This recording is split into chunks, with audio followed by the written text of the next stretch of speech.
Kasi sa sobrang tagal ng panahon, abutan ng siyam-siyam, ilang taon na ngayon, 5 na o 4, 3, naiinip na ang karamihan sa ating mga senior citizens, lalo na ako. Naiinip na ako sa kakahintay kung kailan kaya yan dumating. Sana naman sikasuhin naman nila, madaliin para naman makabil, kasi kapag ganyan na parang wala lang, mamatay na lang ibang mga senior, hindi pa makatanggap. Kaya tingnan nyo naman yung mga senior ngayon, mahina, mahirap, masakitin.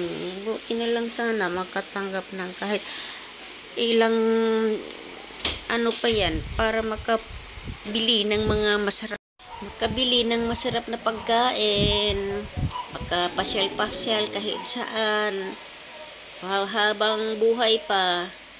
Kunti lang buhay natin, ano lang, di natin alam ang ating buhay. Kaya habang nabubuhay, mag-enjoy muna tayo. Yan lang guys. At thank you for watching.